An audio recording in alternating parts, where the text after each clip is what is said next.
Well, good evening, John. I mean, it's pretty much hard to keep up, isn't it? I mean, we've got claims of William physically attacking his brother, is labelling the king an old man, as you just mentioned, confesses to killing 25 Taliban insurgents, and the list goes on and on. I mean, it's nobody has spared Harry's wrath in over 550 pages of this memoir, and even sort of seemingly honest accounts of losing his virginity at 17 to an older woman, and even sort of shocking elements of his relationship with his father, and how Charles would joke that he wasn't his real father after rumours that Diana had an affair. So it's pretty explosive. Goodness me, yeah. I mean, often with these highly anticipated memoirs, you wonder if they're going to live up to the hype. Well, this one is certainly doing that. I mean, what's going to make the biggest splash, do you reckon?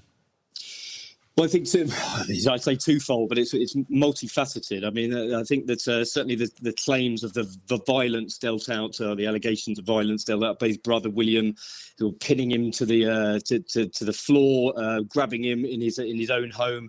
But also, I think that particularly damaging to the Prince and Princess of Wales is this allegation that they were the architects behind him wearing that infamous Nazi costume back in 2005. And it's been reported before that Harry sort of felt hard done by, that he had to carry the can. I mean, he was a 20-year-old man when he wore that uniform to a fancy dress party. But by saying William and Kate sort of howled with laughter at seeing him in the outfit, and sort of egged him on to wear it, I think that's pretty damaging to both of them. I mean, just most recently, there's this story, and you touched on it there. He hasn't held back, discussing losing his virginity to an older woman in a field behind a pub. I mean, it just keeps on coming. The publishers are going to be delighted.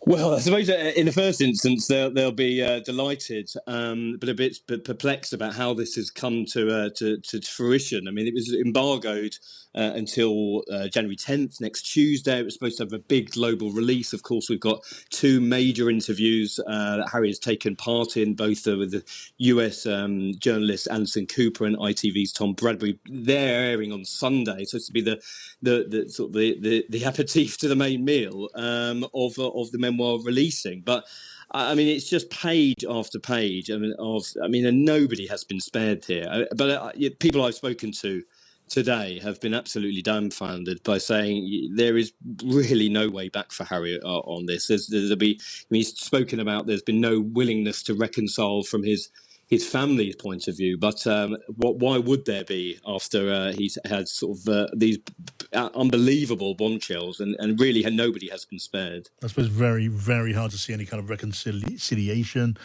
And also, I guess when it comes to people, which side people take, because inevitably that's what's going to happen. But it'll just keep opinion where it is, when it's very much polarised. And people will look at the institution of the royal family just differently now, won't they?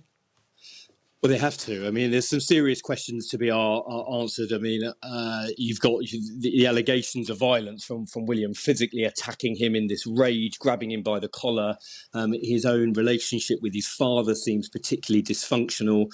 The fact that Kate comes in for a bit of a bruising, the allegations of the surrounding the Nazi costume are particularly hurtful, I would suggest. But at the end of the day, this is one side of the story. He knows that the royal family will not engage in this tit-for-tat battle. I mean, when they took part in the Oprah Winfrey interview and the Queen said, famously, recollections may vary. I mean, that was absolutely unprecedented to release a statement like that. Will we see something further like that? The jury is out at the moment. Buckingham Palace and Kensington Palace have refused to engage today, and I would bet that would probably be their tact.